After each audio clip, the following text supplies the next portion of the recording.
We have a few things to do that relate to, I guess, housekeeping things, some of the obligations we have as a committee. One is to go through the appointment of a secretary of this body, and then after that, we'll go to the issue of a code of ethics, which I'm sure most of you have seen, right? It came through. Yes, it was sent out, yeah. And then we have, then we'll go through the presentations, as you can see in the agenda. So let's start with the appointment of the secretary. Margaret, do you have any to lead in on that? Or? I would suggest Ms. Carol Kellerman for the role. And so would I. Carol, is it something you'd want to do? Okay, is there any other comment or considerations on Carol's appointment? Motion? Second. I have a second. Any discussion? Hearing none. All in favor? Aye. Opposed? Carol, congratulations, you are the secretary of this committee. Okay, now we'll quickly go to the consideration and adoption of the Code of Ethics. It's my understanding that all of you have seen it, and let me just open up by saying that I thought it was well done and is very appropriate for the type of work that we do, and this committee will do. Anybody have any comments or considerations on the Code of Ethics? So moved. We have a motion. Second. Do we have a second? Any further discussion? Hearing none. All in favor? Aye. Opposed? Motion is carried. Thank you. Now, we'll go to the presentation of the State Department of Transportation's two-year capital plan. Who is doing that? Who is the? I'll be doing that real quick. You'll be doing that? Okay, Yumika, I'll give you the, I'll start it, and then I'll give it to you. Okay. There you go. Great. And Yumika, if you could introduce yourself and Ron. Sure. So not everybody knows who you are. I'm Yumika Benedict, Assistant Secretary for Transportation for the Governor in the Executive Chamber. And with me, I have Ron Epstein, who's the Chief Financial Officer at New York State Department of Transportation, and Rod Seacrest, who's the Director of Operations at New York State DOT. Okay. So New York State Department of Transportation's And I'm sorry, I'm going to interrupt you one more time.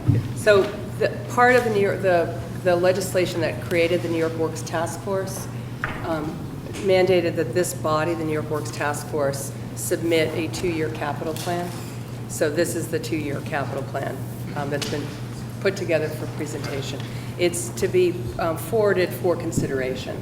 It's not the final plan. It's the plan as it is right now, as of today. Will it be made available to us by email? Well, we don't have a copy of it. you've been given a copy of it. It will be posted on the website as of today, and certainly we can, send you more. But legislatively, this is for the New York Works Task Force to essentially send back to the governor and the Senate and the Assembly. All right, so we're going to go through just an overview of what you have in front of you. So first and foremost, DOT's plan is an economic development plan, and it's developed keeping in line with the governor's principles as laid out in his State of Address, where he said, we have great opportunity to rebuild New York. We need jobs, we need to be competitive, we need to be safe, we need to rebuild our infrastructure. And that's under that rubric is how DOT developed its plan. You can see here on the next slide that it aligns with what the New York State New York Works Task Force principles are: to restore New York's position as the Empire State, to rebuild the infrastructure, to address the needs of the system, retain jobs, and leverage limited resources. At the direction of Governor Cuomo, DOT re-engineered its capital program. It integrates asset management-based preservation strategies, and it uses that to guide the capital programming and project planning for all the modes. The investment ensures that the plan ensures that the appropriate investments are made at the right time, and that they maximize the amount of infrastructure that is in good condition. The department's process changes that position the department during this state fiscal year to implement the acceleration of $1.2 billion in New York Works funding. They've delivered hundreds of additional bridge and pavement projects statewide, and this acceleration beyond 2012-13 is what we'd like to see in the next 2-year capital program, which will build on that. New York State DOT has implemented new strategies to select investments and projects that go beyond preservation, linking transportation with economic development. New York State DOT is also successfully employing new procurement methods to deliver projects such as design build that was authorized by the governor and the legislature in December 2001, as you all know. And these new program delivery tools will enhance the flexibility and allow DOT to address emergencies and unforeseen circumstances. So it gives them the flexibility to have a program that can grow and help us grow the economy here. What you see here are example of signature projects that are in the current, as you know, New York Works program. And these are important because it shows that New York State DOT has developed a centralized process for evaluating signature projects that really link back into economic development. The K Bridge, the Kosciuszko Bridge, which spans Newtown Creek between New York City boroughs of Brooklyn and Queens, is an example of a strategic investment beyond preservation projects. Replacement of this facility, it was accelerated with design build procurement, and it minimizes the project-related disruptions in the community, ensures the best value for the public. At the bottom is the Fuller Road Improvement Project in Albany, New York, and this is in a partnership between the City of Albany and the SUNY Nanoscale Science and Engineering College, and it underscores NYSDOT focus on transportation as economic development. And these are the kind of strategic investments that support economic development and commerce, and again, more of what will be in the next 2-year plan for DOT. New York State DOT has developed 3 levels of levels for its investment in infrastructure. The first level is $6.5 billion, and at this level, it assumes a base federal funding. As you know, federal funding is critical to the DOT capital program. At this level of funding, you can see what DOT will be able to produce in terms of economic development. 35,000 jobs would be created, 1,800 bridges improved, 6,000 miles of pavement improved, and a reduction in severe and total accidents. At $9.1 billion, the program grows, and at this level, the number of jobs and bridges more than doubles, and there's a greater reduction of accidents. And what you see overall here is that as the investment increases, the estimated accomplishments increase. There is some fluctuation there based on the fact that at some point you maximize federal funding. So for strategic levels 2 and 3, federal funding needs to increase to meet those levels so we can achieve those accomplishments. What we have in strategic level 1 is based on what's currently in the state finance plan.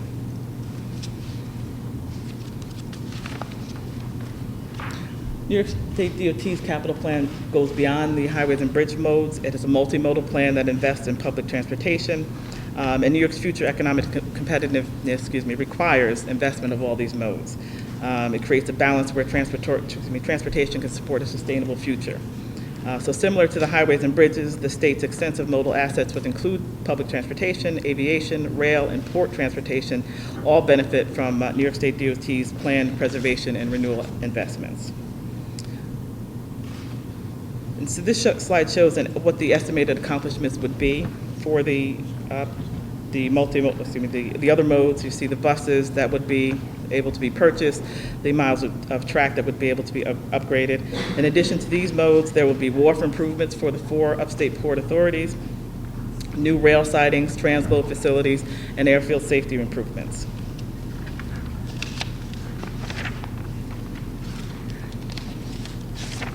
And that's what we have. That's the overview. So quick and clean. Thank you. Thank you, Unica. Question. First of all, on the bus purchase, is there a different amortization schedule or bond amortization periods for various projects? In other words, the buses that don't have the same useful life. Right, it's a CFO question. Yeah, it's pay-as-you-go. It's a pay-as-you-go, but bridges and roads, but buses have a service life, but the way the program currently works, it's pay-as-you-go. So you buy a 12-year bus, you're paying for it up front. You're buying a 4-year bus, you're paying for it up front. you're paying out of operating funds or Capital funds. it's capital funds, but They're not leveraged, they're not. not currently. On the phase 1, 2, and 3, what is the anticipated federal mix in dollars? Our historical share has been 50% federal, 50% state. A higher percentage of that goes to the capital program, and state money goes to more of the design and engineering. Yeah, so 2 and 3, you sort of run out of that 50-50 split, and you rely more on state assets or state funding. I see. What is the criteria you're utilizing for distributing the funds? In other words, I understand now that the emphasis is on systems as opposed to projects, but what about statewide? How is that being done? There's really 3 main criteria that goes into a more complicated process, but it looks at the utilization of the facilities, it looks at the condition of facilities, and it looks at the extent of the system in that part of the area of the state. So I know that in the past, there's been some challenges, I guess, as to how the DOT monies have been appropriated, whether it was on vehicular miles traveled, miles of roadway, et cetera. I'm just curious as to how this is all sort of going into your calculus as to how you're appropriating funding right now.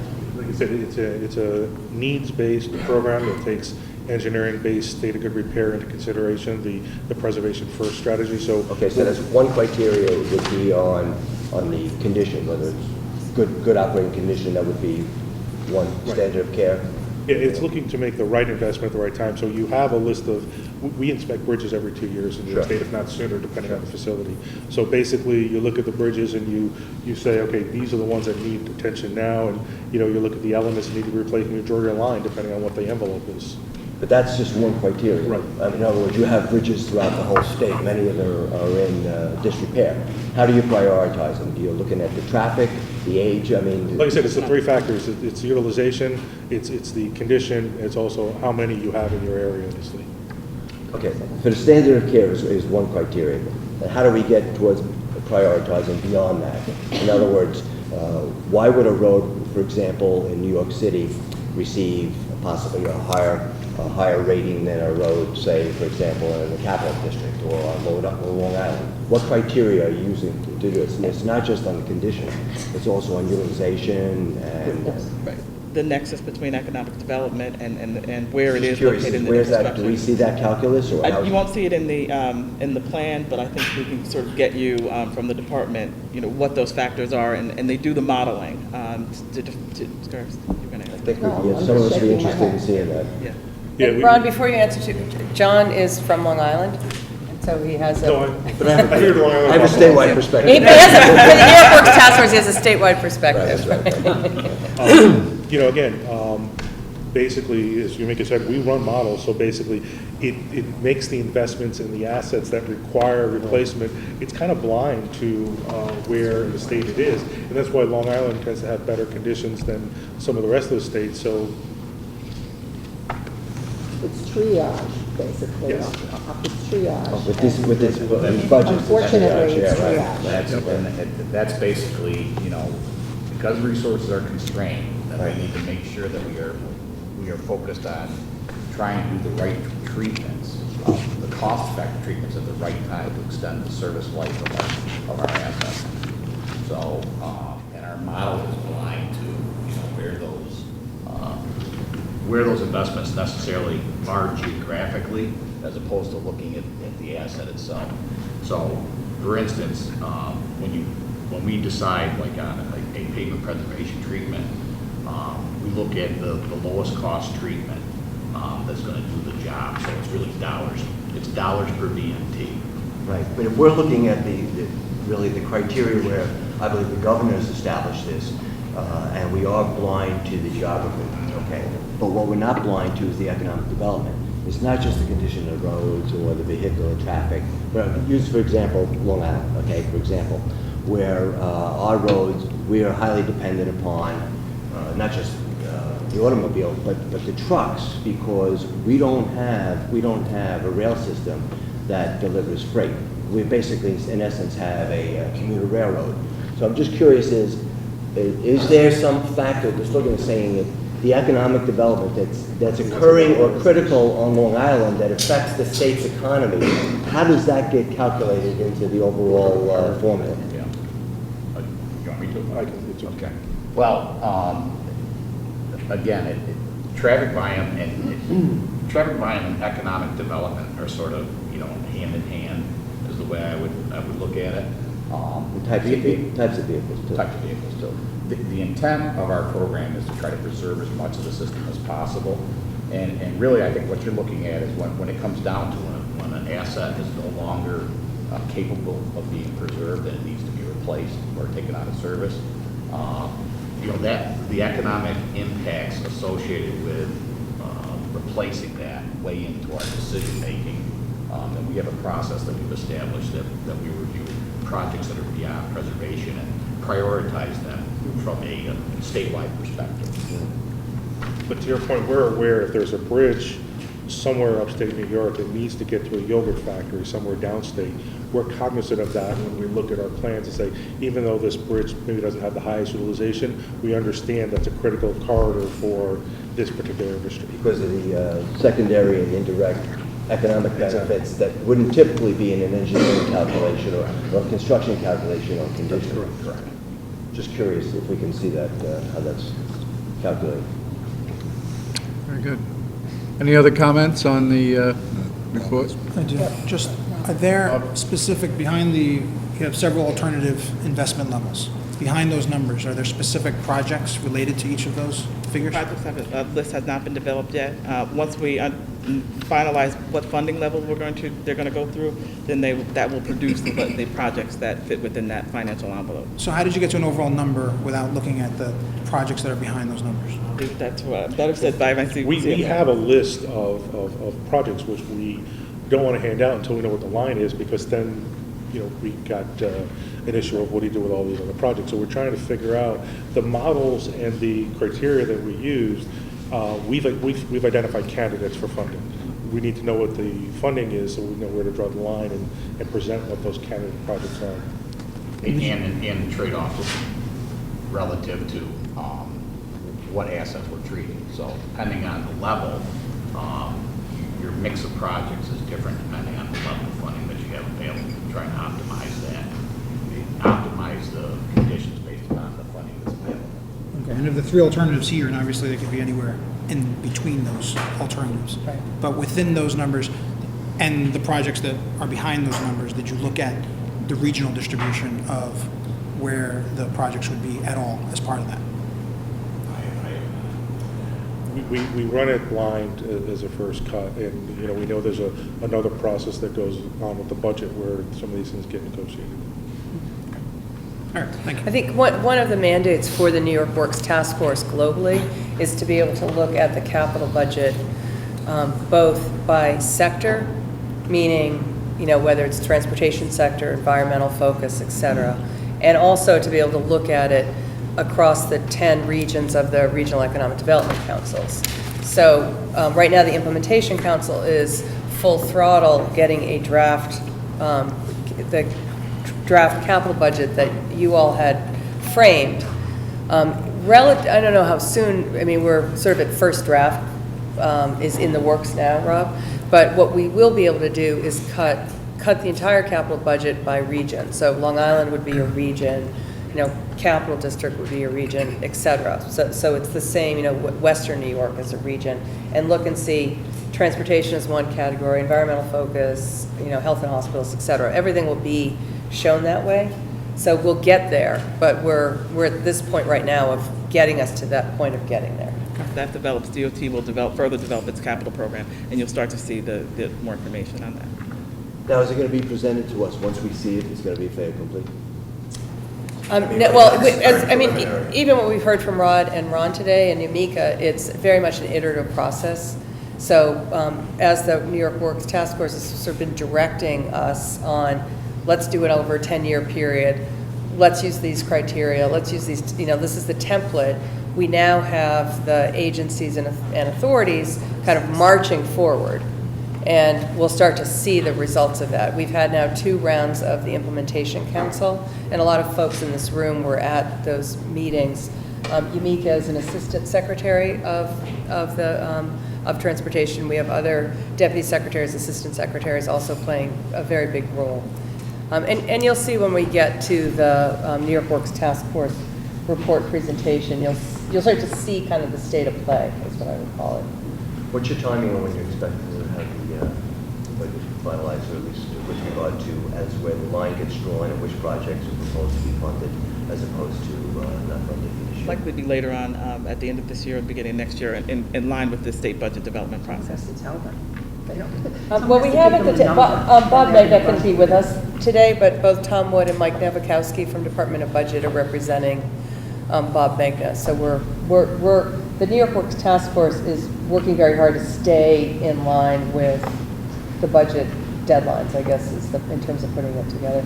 I know, could one of you sort of speak to the, I mean, these guys know it better than I do, that's for sure. As many people know around the table, traditionally, project specificity has been dealt with throughout the budget process ultimately, and throughout processes that were associated with the budget. So we expect to be moving forward with, as constitutionally required, with the executive budget coming out in mid-January, then entering into a period of negotiation with the legislature, which we all hope will culminate with the budget being enacted on April 1st. And so it's certainly our intention to wrap all of this capital input from the task force, from what the agencies are sending into the budget to make it really an effective process that really ultimately has to be married with the budget. So I think that it's the intention, certainly on our part, of getting the recommendations from the task force, blending that in with the regular budget process, culminating with the executive budget in January and the budget itself beginning of April. I would say it's very much an iterative process. That would be my comment. And this was like as a sort of, right. Okay. Okay. All right, any other comments? We want to take action to accept this report, and by way of accepting it, it is a recommendation to the, I guess, to the governor. So I need a motion to accept. We have a motion, second? Second. Any further comment? Hearing none, all in favor? I'm Dennis, I'm sorry. Bob? You abstain? For voting on this? Yes. I have to abstain. You abstain as well. We have, let it be known that we have 2 abstentions. Before I take a vote, any other comment? Okay, all in favor? Aye. Aye. Opposed? Motion is carried. Thank you. Thank you. Next, we'll have a presentation from Navigant Capital Advisors, and it's our report.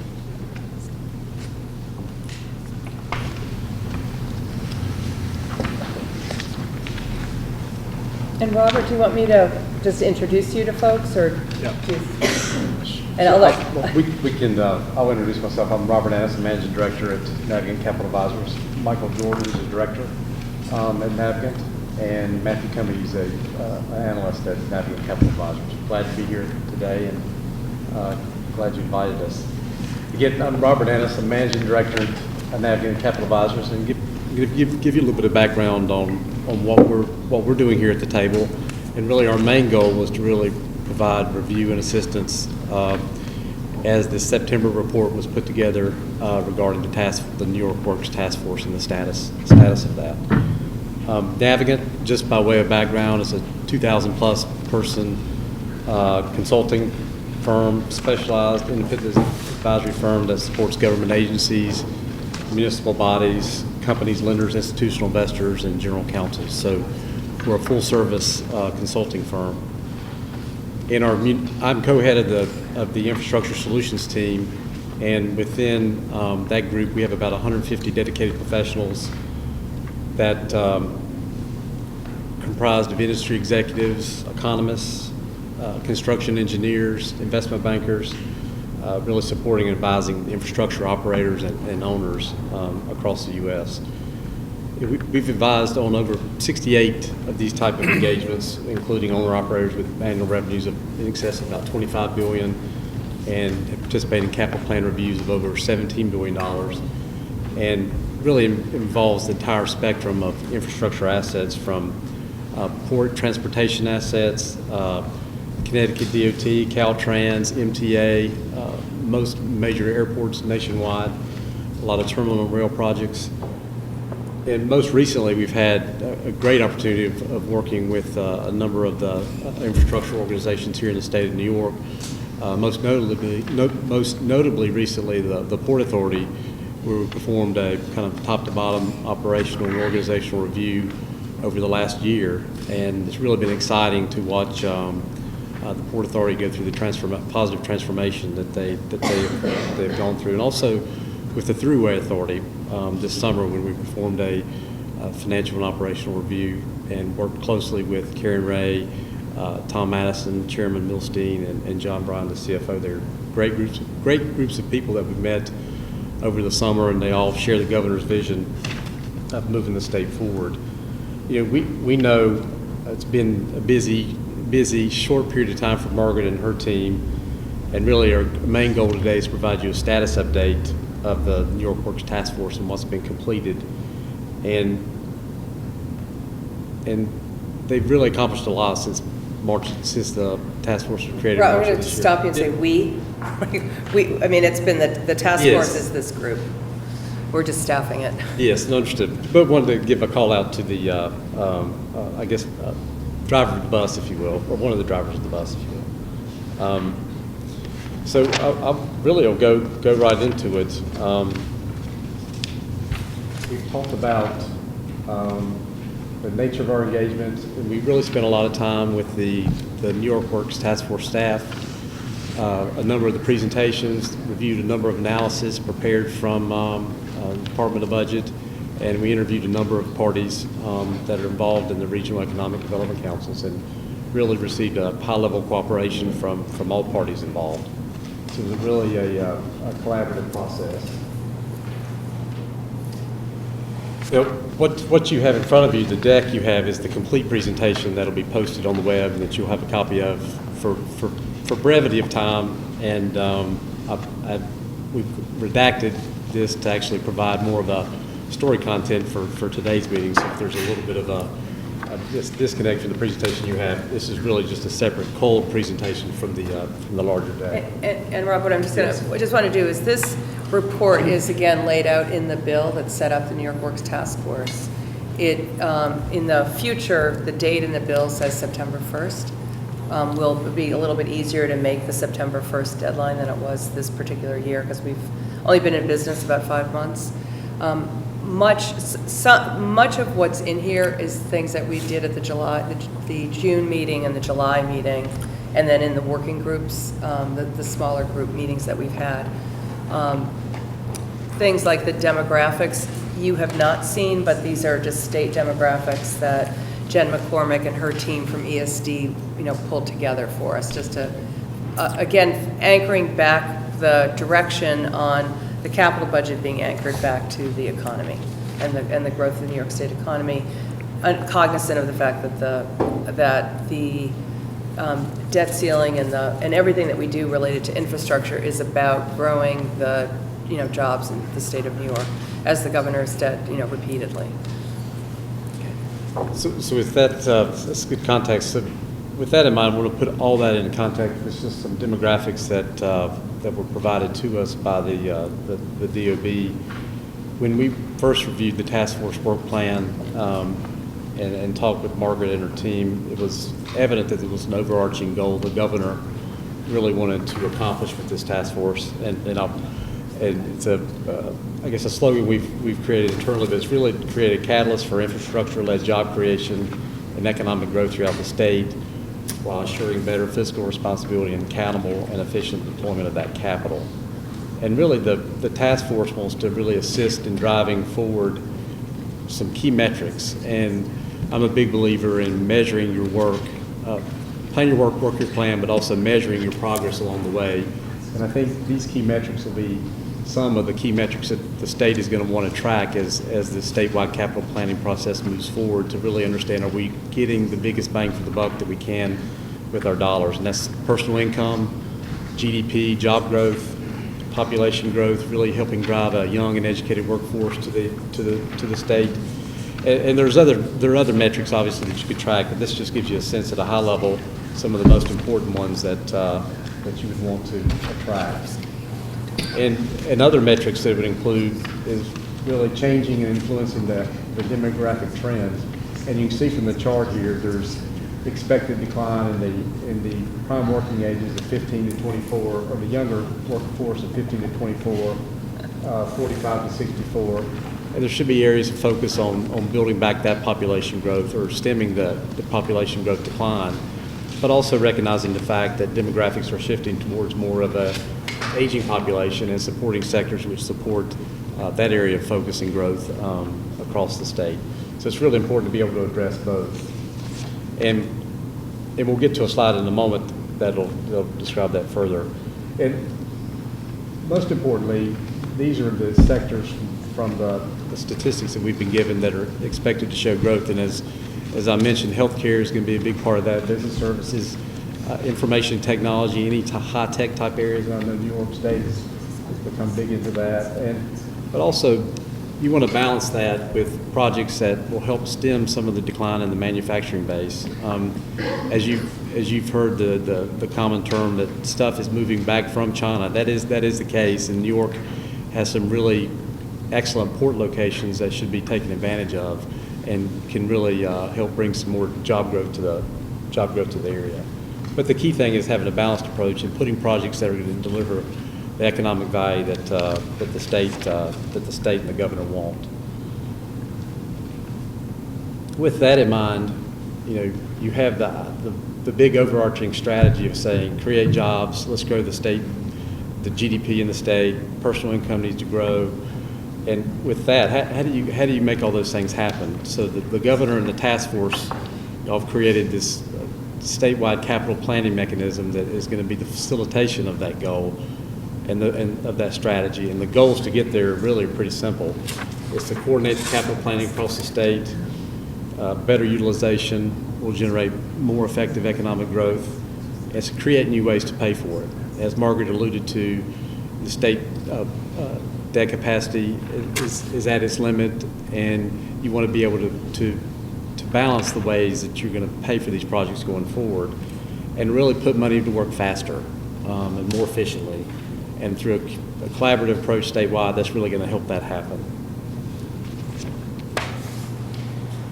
When we first looked in the state of New York, and prior to the task force formation, and really prior to the Cuomo administration, what we saw, or what we've seen historically, is a silo mentality of capital planning. And what we've depicted here are the agencies and the public authorities throughout the state.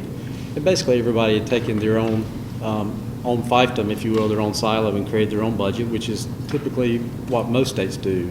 And we've reviewed a number of states nationwide, and to be frank, a number of private sector companies budget the same way. So this is not an unusual phenomenon that you see here, although it's a phenomenon that is not a long-term sustainable plan. It's how states have operated in the historical past. And I know without the centralized focus and effort to communicate across the entire state, long-term, this just won't work.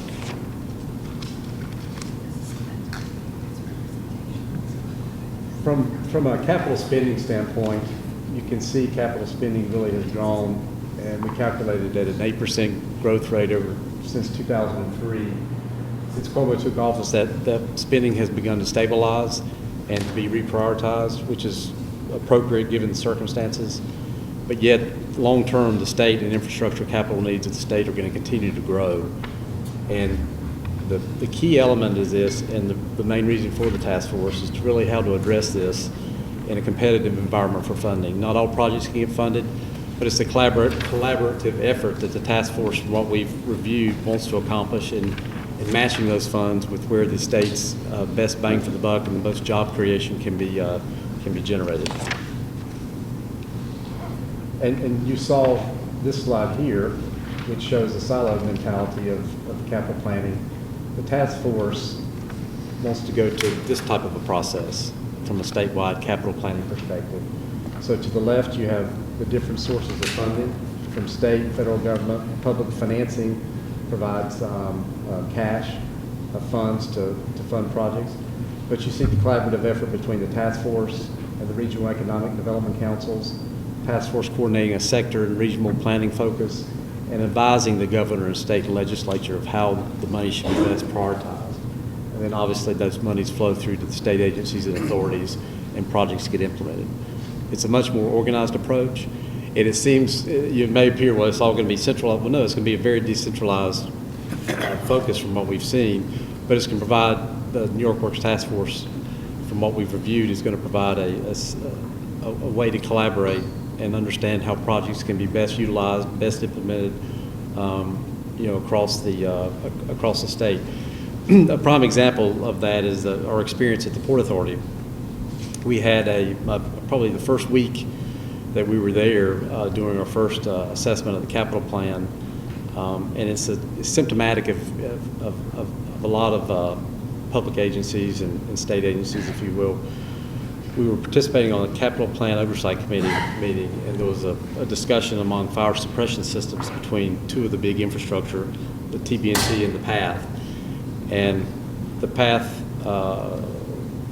committee representatives said, we want to purchase this fire suppression system for our upgrade. The existing system is going to cost X millions of dollars, and we've been planning it for a couple of years, and the chief engineer, very experienced man, and it points out the silo mentality that had existed at the time was, he asked the question, well, fire suppression systems are common in infrastructure assets, tunnels, bridges, and terminals.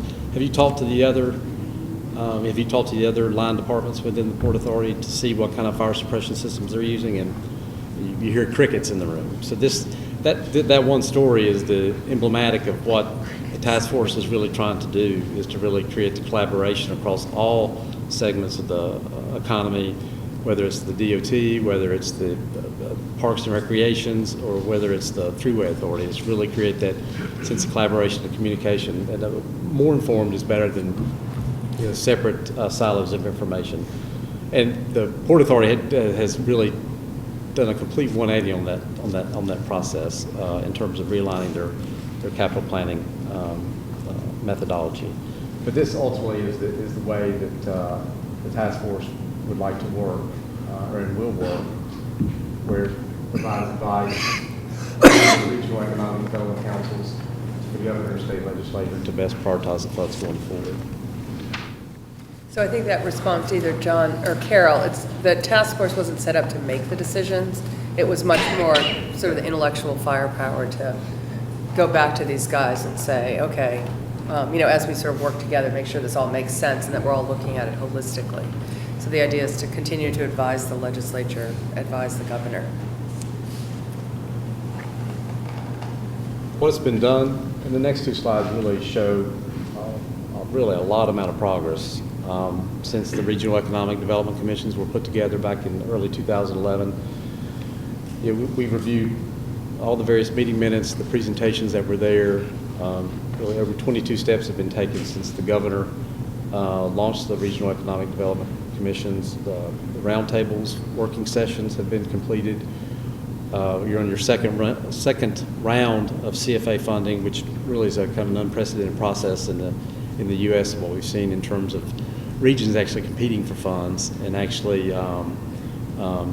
creating the best case that they can to get state funding. The task force was created in March.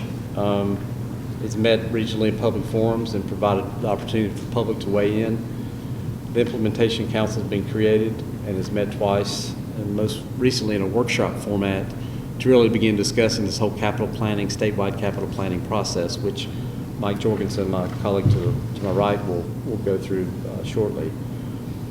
Ultimately, so you have a strategy, which is to make it simple, improve the GDP, create jobs. You have the goals, which is to coordinate, to accomplish that strategy, the goals to have a statewide capital planning, find different ways to pay for it, and get the money to work faster.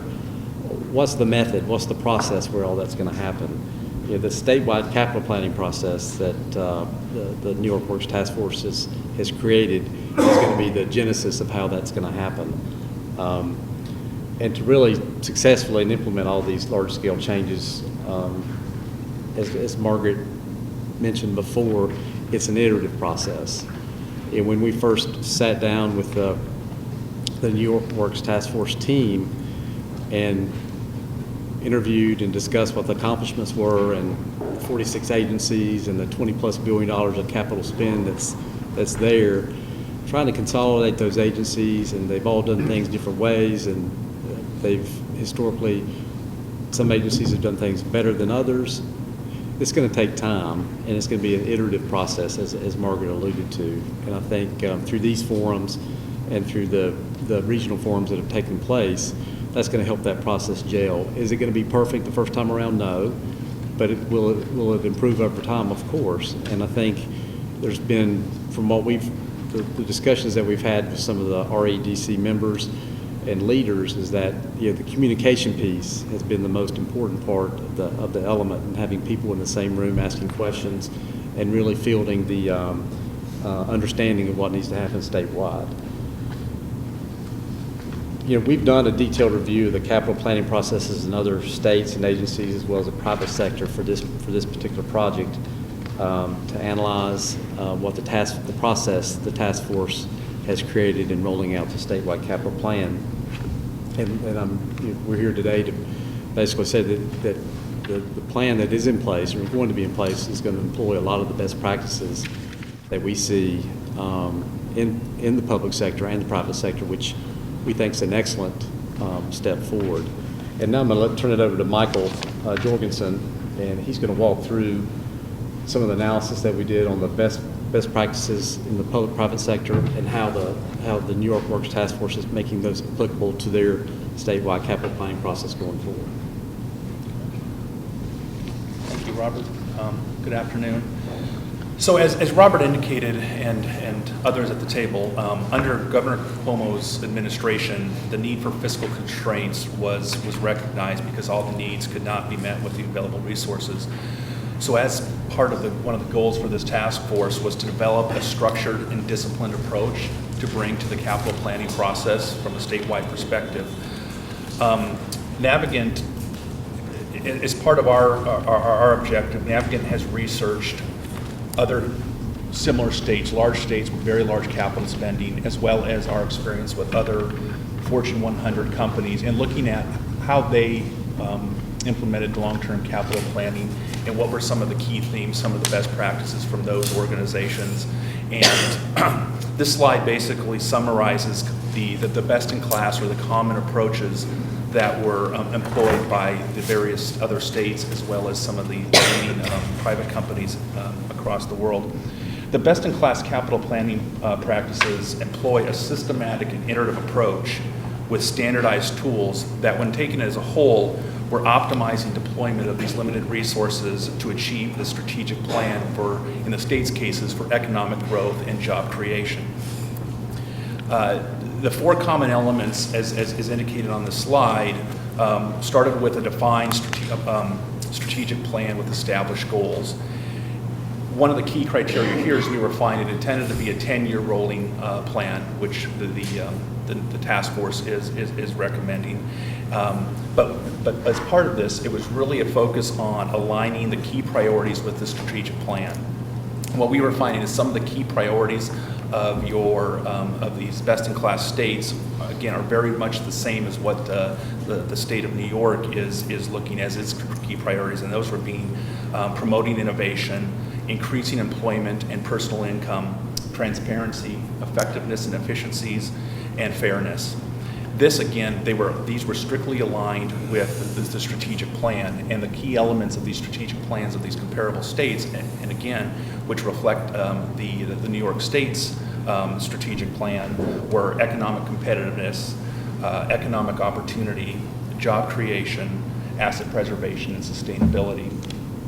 The second key element from these best-in-class practices was a statewide capital planning process that's fair, it's simple, and it's transparent. And it has basically four components: a systematic approach, use of standardized tools and templates, clearly articulated evaluation criteria and processes based on a comprehensive view of all the needs, as well as a coordinated approval process utilizing various budget and asset management expertise. The third common element is a coordinated capital management process that is standardizing strategic project management processes as well as standardizing the key metrics and reporting processes for capital project management as well as capital planning. The last element was utilizing data from asset management systems to facilitate the decision-making processes.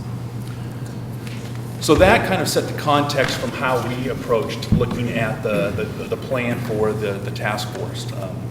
And basically, positively, we found that the plan that the task force has developed is consistent with these best practices and achieves a lot of the desired objectives that we were finding from those best-in-class states and best-in-class private organizations. In particular, the planning process, as we've been talking about today, is an iterative cycle, and it has 7 key defined steps with supporting tasks at each of the phases of the process that will contribute to this planning cycle that we'll see on the next slide. By following these steps, the capital planning process will allow the state to allocate its limited capital resources more effectively and efficiently and achieve the desired objectives of the governor and his administration in delivering services to its citizens, again, creating economic growth and competition and competitiveness, and creating jobs. And that's a key important thing that you're going to probably hear over and over as we go through, because that is really the underlying driver behind this process and the desired objectives of the process.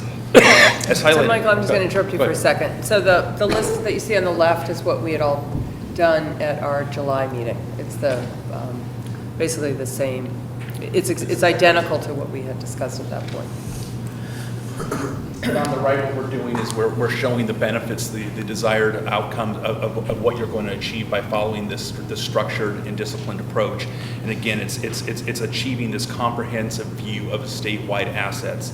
It's making sure and ensuring that the state entities are and their capital projects are aligned with the statewide strategic plan, that you're employing a systematic approach, that you're achieving consistent project management and technical expertise as part of the capital planning process, and that you're consolidating your data to measure your performance and facilitate future capital budgeting decision making. And the one important point that we've seen in New York State, and it's also nationwide in different states we've seen, is the performance piece is really important to be able to make sure you're tracking your progress. Not only tracking progress, are you improving GDP and personal income, but are your projects over or under budget? We've seen a lack of that kind of discipline time and time again, and in an ever-growing, tight fiscal environment that everybody's facing, that's a really, really important consideration that we can't emphasize enough. Those types of performance metrics are really important. And as said before, I think to successfully achieve the governor's objectives is that it's going to require some large-scale changes in implementation and improvements. And the task force and this plan, again, to reiterate, it's an iterative process, and that you're going to see incremental changes through this iterative process. And back to what Robert said, is it going to be perfect at the end of year 1? No, but it's going to continue to see, it's going to be a continual process improvement a process. So as such, we're going to kind of go through each of the steps and kind of what are the incremental changes that have occurred to date, what are the immediate next steps that are expected to occur, and then kind of what are the long-term objectives and elements of this long-term capital planning process. And as Robert said, I think specifically there's 3 key kind of success factors here, and it's starting with the development of a strategic plan. That's going to, again, drive economic growth and job creation. It's going to be a systematic approach to prioritization and approvals, as well as consolidation of data to ensure that we're tracking performance and success, and we're incorporating that into future decision-making and future capital planning years. And I just wanted to stop on the performance measures we had sent around last week, the PowerPoint that was done at the governor's cabinet meeting by Howard Glazer on just the first year out of New York Works projects, which we have been tracking really carefully and pushing forward on and tracking, on time, on budget performance, and focusing on those agencies that had the New York Works, funds to spend. One of the other metrics that they're going to be monitoring is jobs created. You see that also. Yeah, So, absolutely. That's a very important one that's going to be used as a metric. This slide basically shows on the left-hand side, again, the 7 steps. It's an iterative process. And on the right-hand side, it shows kind of the capital planning cycle and how they're going to be interrelated and the key milestones which are necessary to develop this rolling statewide asset inventory and capital planning cycle. Again, it starts with an asset, an infrastructure assessment. It looks at defining and definition of the statewide strategic plan. It goes through the compilation of data from each of the individual agencies and authorities, the coordinated review and approval process that will occur, and that will ultimately accumulate in a capital improvement plan that will be submitted to the governor and the state legislature.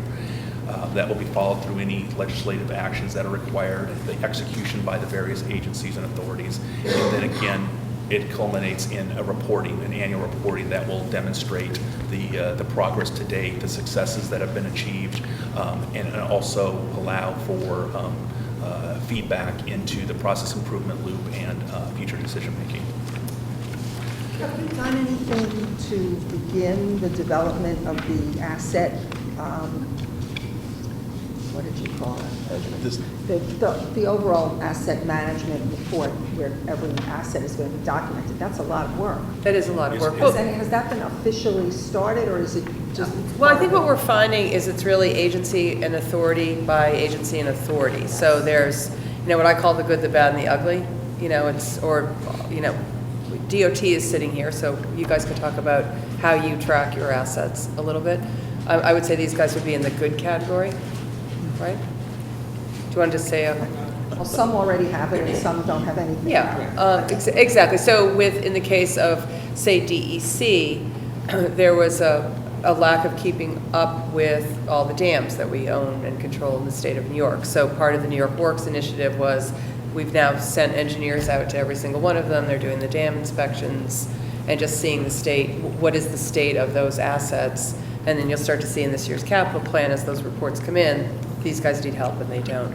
I would say it's better than you would think in terms of folks knowing, where things sit.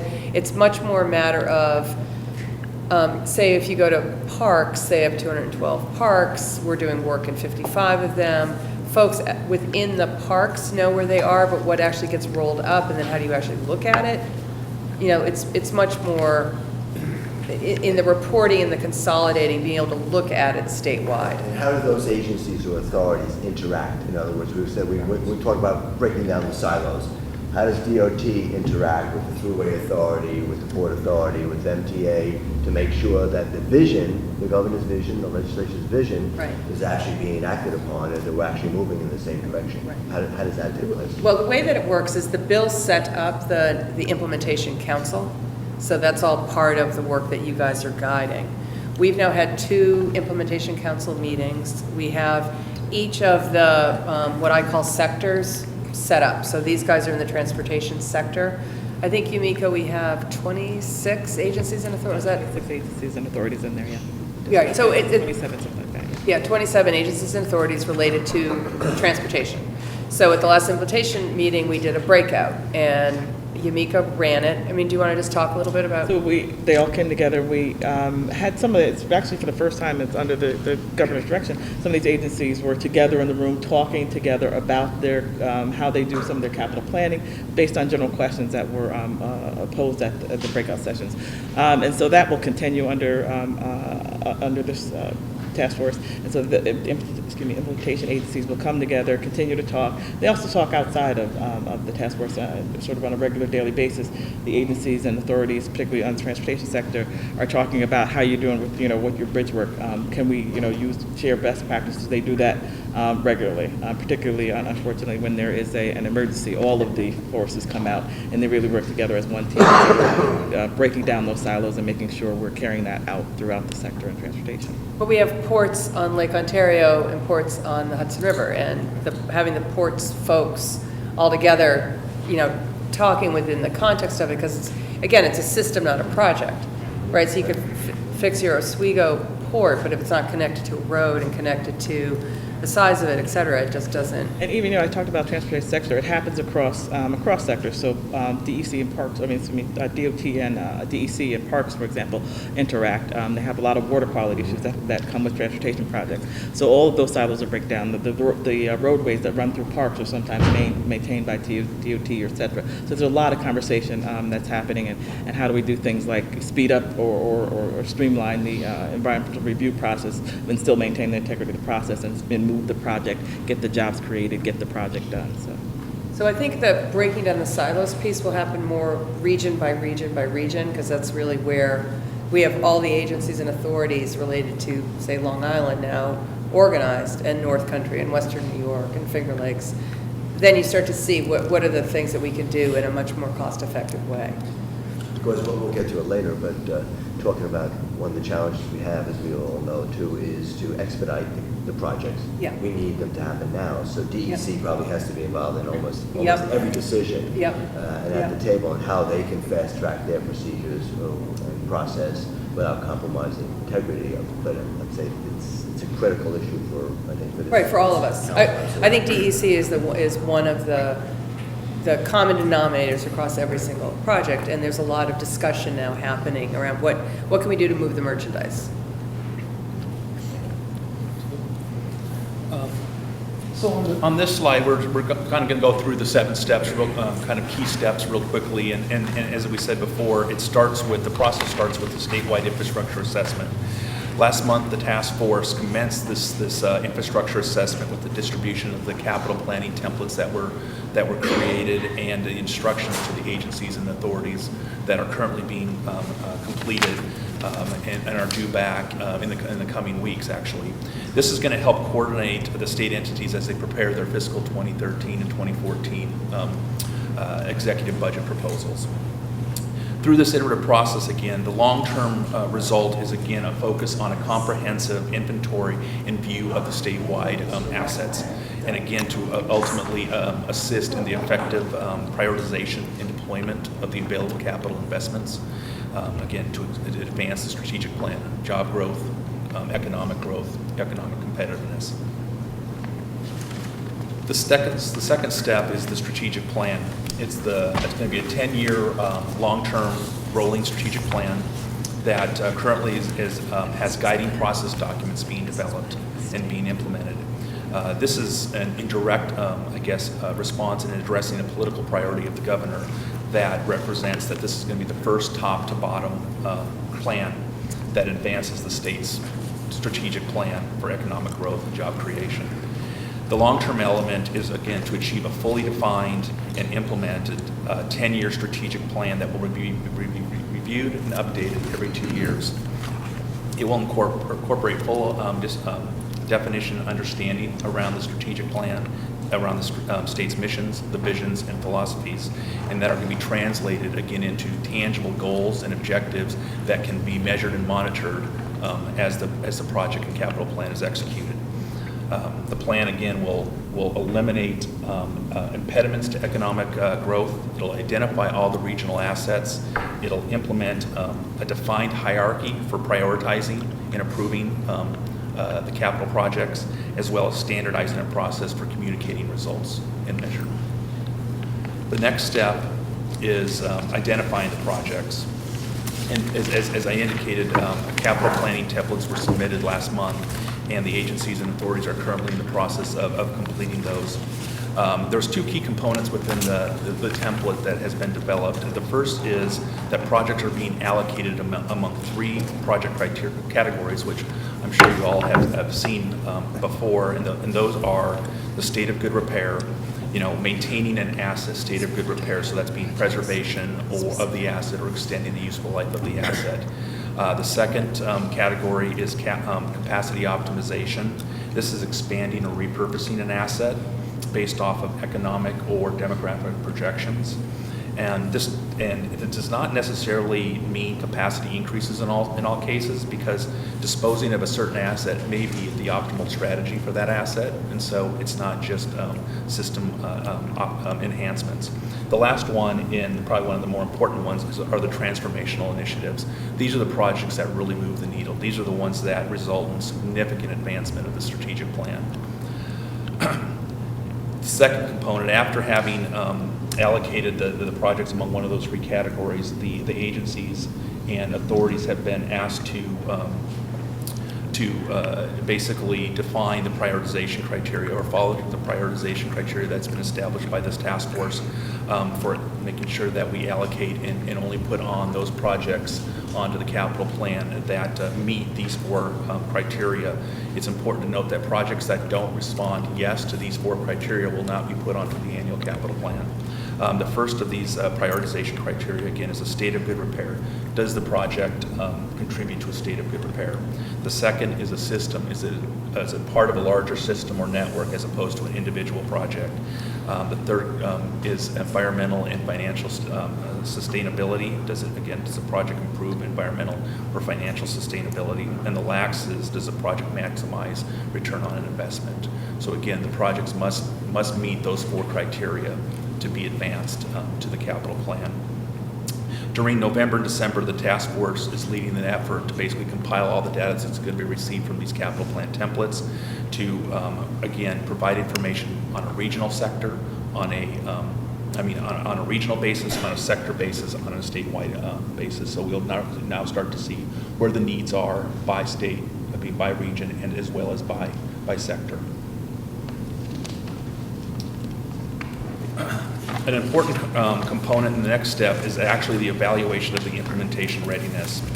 Currently, as part of this capital planning template, the state entities are indicating both the potential financial as well as the potential funding and financing sources for the projects to demonstrate their ability to implement the project, as well as we're gathering data to demonstrate the ability of the regency, of the agency or the authority to complete the project on time and on budget.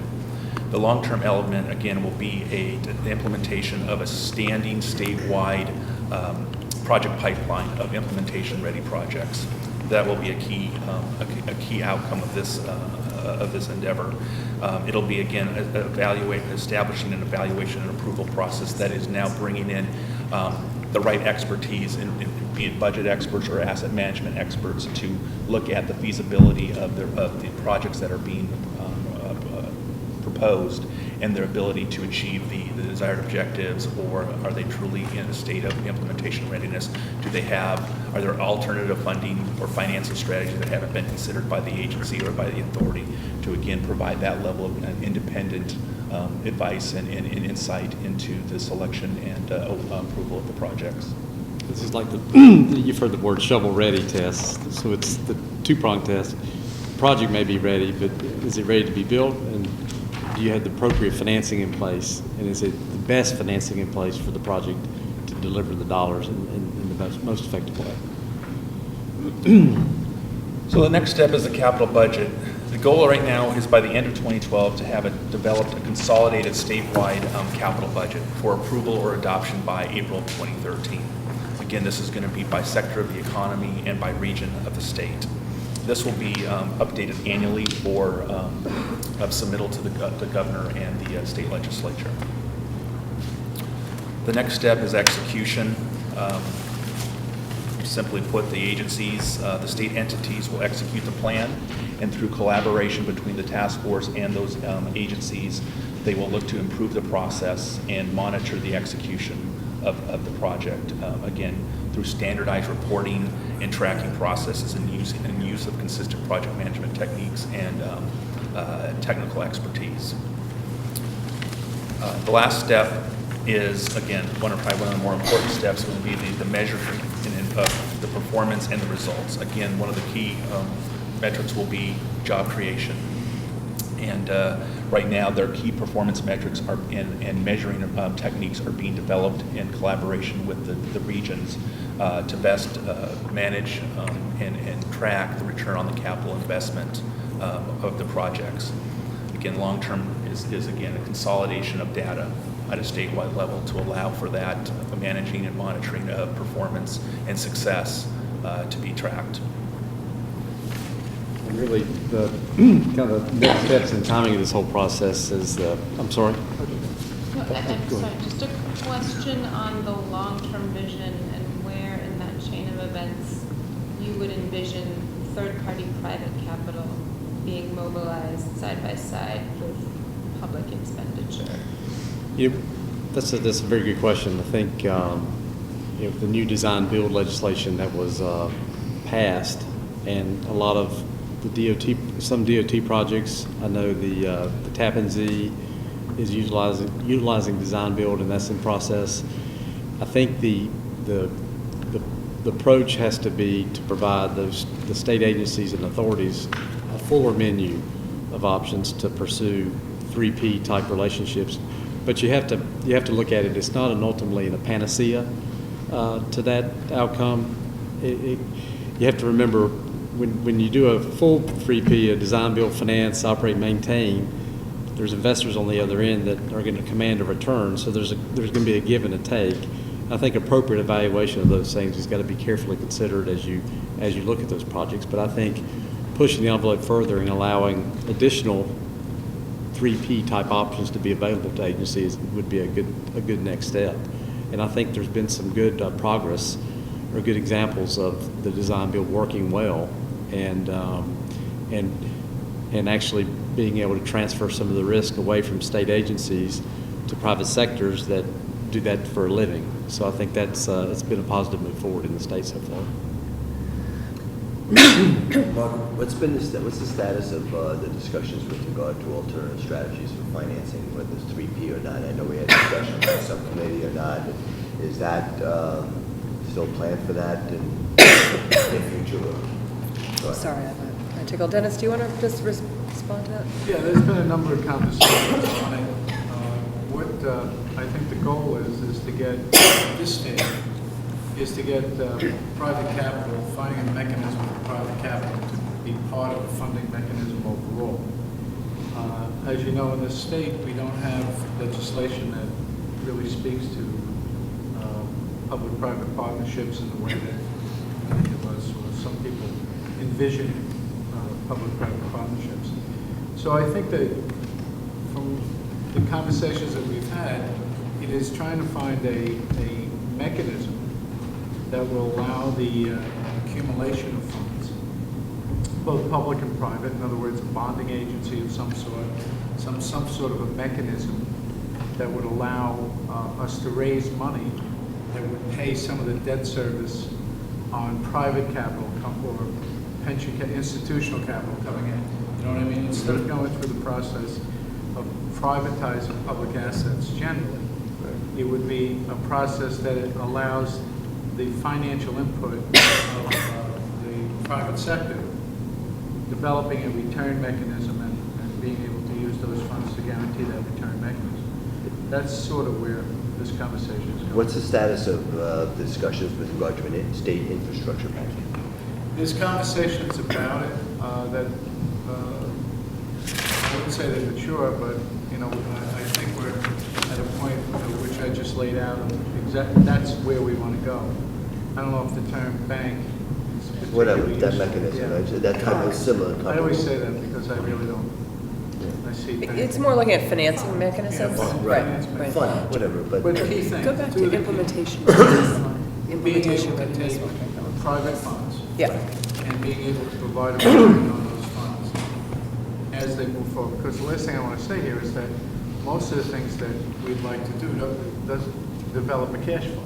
Right, And right. it's really hard, it's very hard, it's impossible. A toll bridge or a toll road would be easier than that. But then you have to, we know the status of tolls, and we'd have to bring those tolls to an unacceptable level. So cash flow is really a problem. So we have to figure out a mechanism that allows returns to be generated by a financial solution instead of a user fee toll solution. Is there some discussion about using potentially some federal funding that might be used in some alternative capacity today in the states and now use that to supplement the return on the investment, say vis-a-vis, for example, for a pension fund to provide that delta so that you can access that and still provide the fund the necessary return that they require. There's a lot of institutional pots of money, both public and private, that would fit this. But again, you have to be able to generate a return that makes those investments prudent and meets the criteria. And again, there'll be first-time funds, and people have problems with first-time funds. Right. So it's an interesting concept, but I think Margaret and Felix would agree that we understand the concept and where we want to go. We just got to figure out the details, and we're still in the process. Right. So Margot, we went back to the evaluation, implementation, readiness. The first bullet there of identification of funding and financing sources to implement projects. So it's both a sort of top down, but also bottom up. You want to be doing things that will actually move the needle. And as we look at financing sources, last year we were able to get design build legislation, and I think DOT had great success in terms of bundling that. The next question is what would be additional level of flexibility, understanding that we're still constrained. It's not like somebody gave us a printing press and we get to print money. And Denny can certainly speak to how, there's nothing new under the sun on some level, right? It all comes down to what your revenue is and what your possible financing alternatives are. I think we've been very responsible in terms of using the flexibility that was given to us last year, and we're certainly looking to continue to grow in that way as we get more responsible. Is this not a very, very critical issue? If in the data we saw, we're facing an impending cap on borrowing, right? So this becomes very critical. We get down to readiness. If we don't have the ability to fund, readiness sort of is. I agree. It's sort of central, but you have to remember, if I could just say this, that we have to go about it this way. We have to find out what's available. No, I understand. And all that stuff, and then there's an urgency to it. And then get to that critical thing that is sort of the elephant in the room here. How do we get to that critical point? Tom Wood is part of the Department of Budget's capital group, and so it's we're very much baked into the to the ongoing discussions. Yeah, I would actually concur with exactly what Dennis had laid out, which is right now the goal is to try and figure out what the needs are, where our financing options are, and then kind of go to the next step on where are the unfunded needs and are there other alternatives to meet those unfunded needs, which I think is consistent with what Mr. Hughes had said. Is for my edification, is the Tappan Zee considering possibly a 3P as a component of financing? Well, generally speaking, there needs to be a significant legislative change to get to that point, right? I mean, to be able to privatize or have some sort of a private equity approach to the building of that bridge requires, as Denny will tell you, a whole legislative review. And it's my understanding that the governor is moving ahead on that project now without that particular legislative change. So I would think that at this stage, we'd have to assume that there is a traditional approach to this as opposed to the other aspects.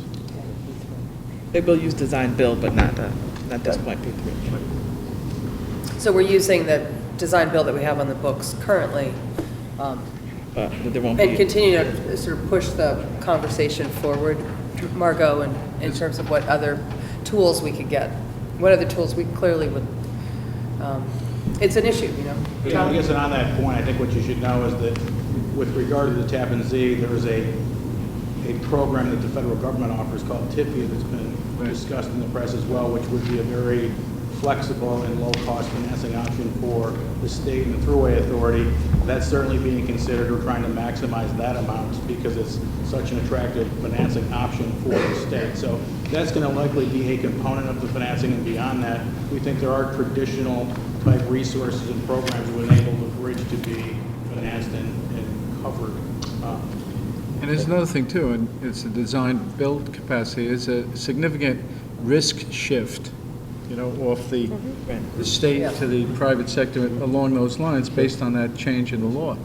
So, I think that's significant as well. Yumika, do you want to spend just a few minutes talking about the success that we've had with design, now that we have the new power, how did DOT Right, take advantage of it? Sure. And I'll ask Rod and Ron to help me out if I go too far astray here. So the legislation obviously was enacted in 2011.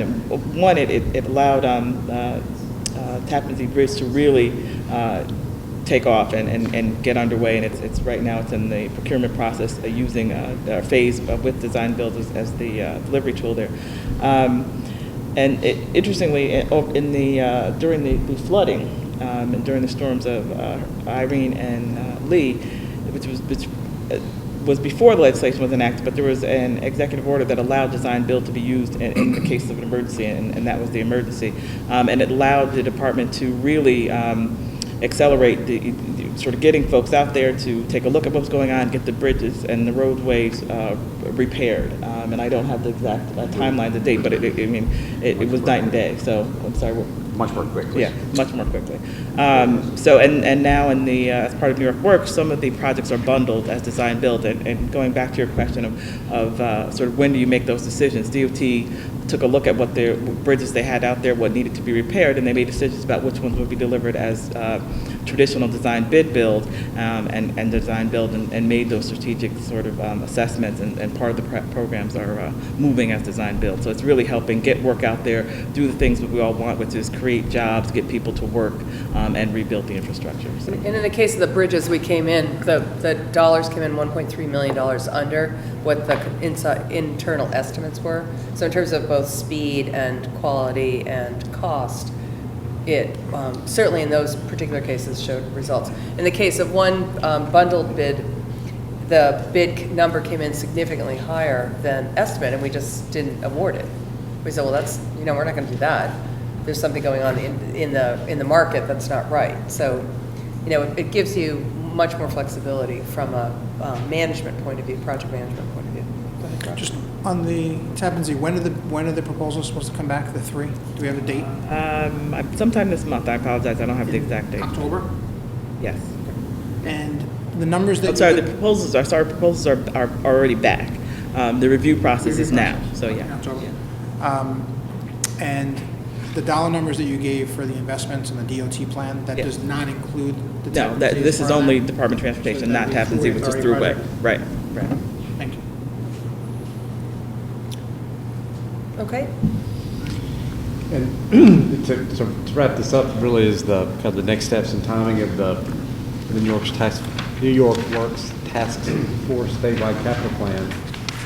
The capital plan templates were distributed during the Implementation Council meeting last month, and those are expected back into the task force sometime in October.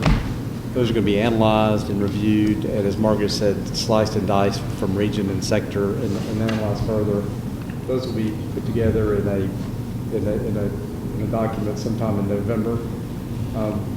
Additional recommendations as it relates to the 2013-2014 adopted budget will be done through the budgetary cycle as that starts or becomes in full force later this year, the first part of next year. And statewide strategic vision hopefully falling out of a lot of the projects that are there and really driving home the growth of economic development, increasing GDP, personal income will be laid out in the governor's state-to-state address in January 2013. And finally, a first statewide capital planning process review and a finalized budget document sometime in the first quarter of 2013 is the target. So. And the only thing I would change is the first one for October is like the first draft. So we have things due back by the end of this month, and we'll kind of see where everybody is. But you can see the November to March, it's just going to be part of the budget making process. Iterative. Right. So that concludes, our presentation of the review of the New York Works Task Force work, and thank you. Thank you. Thank you. Nicely done. Take this time to reach out any other comments, general comments on the report?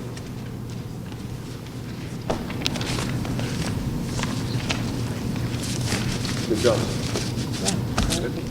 think we need to move to. Yeah, we have to move to accept it, but I just want to give, again, around the table, any other comments other than that?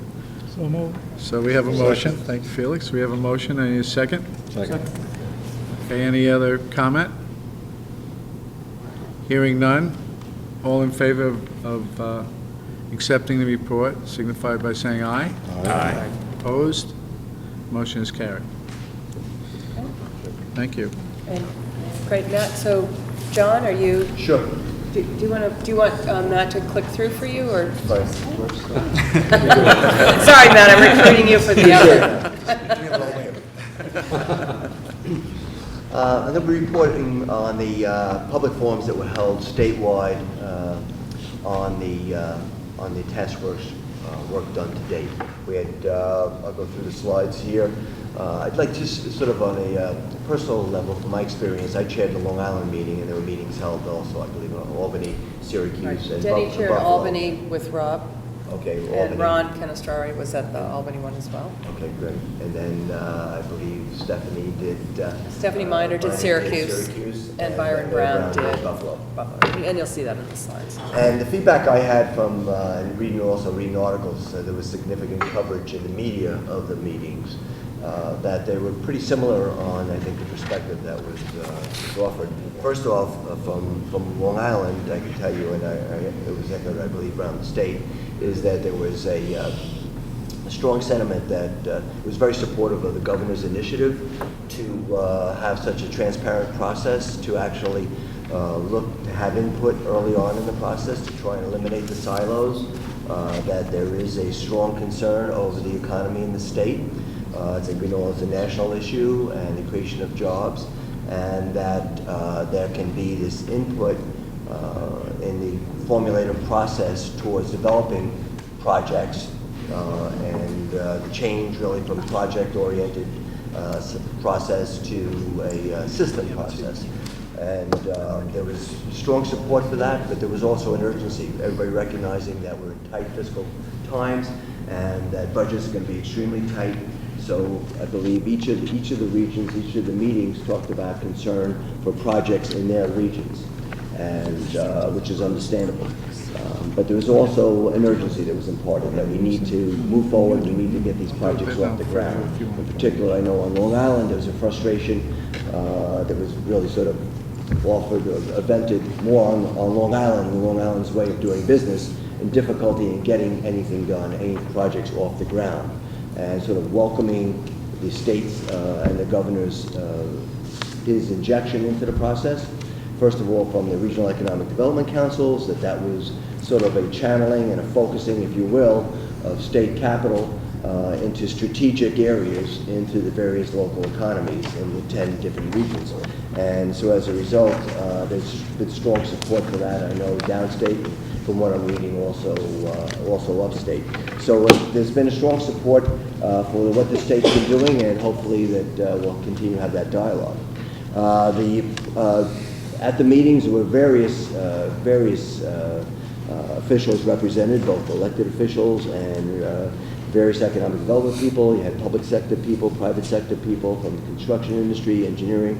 You had some various advocacy groups that spoke on various issues, and you had staff members that worked on the various issues. We also had significant coverage from the media at all the meetings. It was actually a very open and interactive process. First of all, we had each of the meetings start off with a presentation. In fact, both Mike Novakowski and Tom Wood and Bob Megna were DOB folks. I believe you split it up. And Division of Budget made a presentation, which was very illustrative and instructive for the audience. In fact, the feedback that we heard, and it was actually feedback from all the meetings, it was highly informational, and people, at least who attended the meetings, had not heard a lot of this information before. So it was very educational and instructive. So compliments to the Division of Budget in particular on that. Secondly, was also Margaret. I assume you did all the meetings? I did all of them, yeah. There was also strong support for Margaret's presentation and the work of the task force, and that so much work had actually transpired and work had been accomplished in such a short period of time was very The audience was very impressed with that. We had a panel discussion and various panel members, and I can talk about the representatives. First of all, at the Buffalo meeting, which was chaired by Mayor Brown, we had representatives from the Buffalo-Niagara Partnership, who was also a Western REDC representative, and also managing partner of a development group who also co-chaired the Niagara Frontier Transportation Authority, and also he's the co-chair of the Western New York REDC. At the Syracuse meeting, chaired by Mayor Minor, that panel discussion consisted of Executive Director of the Cuyahoga County Chamber of Commerce, who was also an REDC member, as well as a representative of the construction trades from the Plumbers and Steamfitters Union, as well as the Executive Director of Sustainable Community Solutions, and another advocacy group up in the Syracuse area, as well as we had another labor representative who was also a central REDC representative. At the Albany meeting, chaired by Assemblyman Farrell, we had a panel discussion with Assemblyman Canestrari, as well as Rob Mujica from the Senate Majority's office, and as well as we had the president of the Greater Capital Building Trades Association, a union rep, who's also an REDC member, another REDC member, the president and CEO of the Center for Economic Growth. At the Long Island meeting, which I chaired, we had representatives from Labor, John Durso, the president of the Federation of Labor, is an REDC member, and then we had the executive director of Long Island Contractors Association, as well as another REDC member, the president and CEO of the Community Development Corp, which is a local housing development group on Long Island. Some of the issues that were raised, and I believe this is probably a theme that resonated consistently throughout the four groups, was that the approach which focused on economic sectors with local input, et cetera, and maximize economic impact, and is long overdue, especially considering that the limited resources of the state, federal government, et cetera, that we know the budget is going to be difficult, but this optimization, if you will, of state funds is long overdue, and the governor and the legislature was saluted for that initiative. Secondly, the New York Works initiative and the design build legislation have dramatically accelerated project delivery, and there was support for that, for extending, I believe, the design build capacity, which would require legislation for other departments throughout the state in order to put people back to work sooner rather than later. The focus really on job creation. That theme resonated consistently throughout the four meetings. The urgency, the concern that all present conveyed over the state of the economy, recognizing even that New York's unemployment rate is even higher than the national rate, and a lot of the local unemployment rates are significantly either approximating the national rate or in some areas even higher than the national rate. So strong concern over job creation and the urgency that jobs be created sooner than later. Tremendous interest at local level as to what's being planned for the communities. Each of the meetings had a significant discussion about specific projects of regional significance in those specific areas, and what the status of those projects were and what was necessary in order to get them off the ground. Each of the projects have their own different tale of woe as to why they're not happening sooner than later. But that being said, the focus and a lot of the discussion was what needs to be done, what pressure needs to be brought to bear in order to get the projects off the ground sooner than later. The changing population demographics also, and how that affects infrastructure, and in particular on healthcare and education, was also a topic of conversation.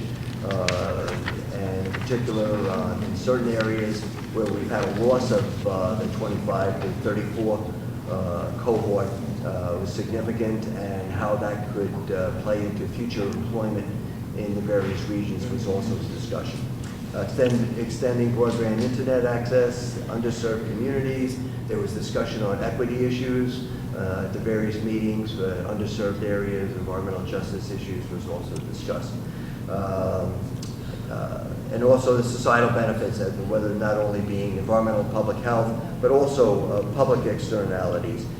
When it may be difficult to measure, issues of equity were important and were brought up at each of the meetings. Effective communication was critical and essential for developing community support, and each of the RDCs was focused on that. I know a number of the planning councils were also focused on that, on getting public information and educating the populace. If we're going to be able to get a lot of these projects off the ground and approved, it's critical that the support be bottom up, and communication to the general public was critical. It was also stressed how we need to work closely with the RDCs throughout the state, with the New York Works Task Force, in order that we're coordinating our efforts and working, basically dovetailing them to make sure that the planning is consistent and we are eliminating the silos. And lastly, and I'd say probably one of the most important issues was the timeliness, the urgency again. It was brought up at each of the meetings, the concern over unemployment and the economy. And with that, I don't have any questions, but I think that was pretty much it. Any questions for John on that? John or anybody else who Or were, was that the, yeah, anybody else? who were at one of them. As John said, the themes that emerged were very, It's really interesting. very similar. All right, I think we've run through the agenda, and now I just want to make a couple of closing remarks if I can. First, there's a lot of moving parts here, as we can see, and getting them all together in a way that we can look at them and see what they all do, this takes a lot of coordination. It's not particularly exciting at this point, but it's real spade work, it's real shovel work to figure out how all this stuff comes together. And I think at this point we have an idea of that, a very good idea of that, and with other, maybe some improvements, but we do have an idea of what's available. We have an idea of how we could coordinate these things and what these projects should be and what they represent. The next piece, again, is the financing piece, and that's, you know, I think what really is a more of a direct challenge to us than getting all the information together, because that already exists. We just have to find it. Here we have to create something that makes some sense. We have had conversations, Felix, myself, and others, about the availability of capital and the pools of capital available to I guess any entity that is willing to make those type of investments. We just have to figure out ways that we can accept the capital and give them return on it. Felix, on some of the suggestions, would you like to? Yeah, we have a geographic and a cultural relationship with Canada, which should be much closer. And Canada is a good source of capital. Their pension funds are very strong, and they want to be friends. And they're good partners. And I think we should increase our relationship, deliberately get the governor to invite them, whatever. To bring the Canadians in partnership with us, both private and public, on a geographic, on a cultural, and on a very, very close basis. Also, the bank here in Buffalo has a brilliant chairman, Wilmers, right? Right. And he's a friend, and he's interested, very smart. So I just put those out as things that we ought to be selling here. And we ought to have both a combination of maybe committed credit lines of some type and bring them in with us. They'll be flattered. They have big businesses, big, the Canadians in particular, in the telephone and power area. And I think with a few of us here and other friends that we have, we should have a sales campaign in terms of the partnership between the state here and Canada, especially if we ask him to go and get killed out in Libya or something. But I just put that forth as a Yeah, exactly. And I just, one more point on that. You know, the Canadians have expressed, as Gary was saying, right, the Canadian pension funds have a investment wing that have expressed interest in this type of thing many times. We also have pools of capital, which are the institutional pension funds and other situations that, other areas that we can ask to be part of this. But we have to build a mechanism, and we have to build a mechanism that allows us to accept private capital, develop a return, and use that capital and move forward. And I'll just leave you with this from my end of it. It's easier, it seems easier at this stage to privatize the funding mechanism, to privatize the financial mechanism, than it is to privatize the assets. You know, privatizing the assets brings you all kinds of political friction and financial friction, all these other things that go with it. I know, from my point of view, if you can figure out mechanisms to give a decent return in traditional financial ways to investors here in the state, we're way ahead of it, and I think we can. I mean, this is the financial capital of the world. You know, we could figure out ways to do it. It's not only being done in numerous states, being done all around the world. We're like Yeah. last to the party on this almost. Yeah, But, I it's- mean, it's- the state can really, I think, move ahead and take a very Yeah. Oh, aggressive yeah. position on this. You know, hopefully the numbers can make it more. we ought to start with the governor and the Canadian Prime Minister. That's- Makes that's sense. good, Makes sense. Yeah. That's a question. When we first started, we talked about the two largest, I guess, receivers, if you will, of state capital funds. The three largest being the Port Authority, Department of Transportation. There was the MTA. Are we going to have the opportunity to have a presentation of MTA, have a dialogue with MTA? Oh, yes, because we've had Pat Ford from the Port Authority here, DOT. and we've had So, DOT, so third with yes, the MTA. we could definitely have the MTA. They do participate through the Implementation Council, and Joe Loda, who's the head of the MTA, is part of the group that Yumika and Karen Ray is the deputy secretary. She couldn't be with us today because she's at a Tappan Zee Bridge meeting. You know, we meet very regularly with a subgroup, and they've already actually got their capital. Yeah, but if Yeah, but that's it, for the next meeting. Yeah, that's a good idea. Dialogue we've had with the other Sure. groups, it would be great. What's your schedule like? When do you see, when would you anticipate having? I think we've been a little bit focused on getting a capital budget, kind of any kind of document put together. So I hadn't necessarily thought I didn't know if you wanted to meet one more time this year, or kind of where we would be. I was thinking it'd probably be more likely to be January, late January, in New York City. That was more what I was think thinking. if you can circulate, like you have, by emails, once you have Yeah. information for us to review, I don't think you necessarily need, before. Yeah, I think this is urgent. I think Yep. this capital is very urgent.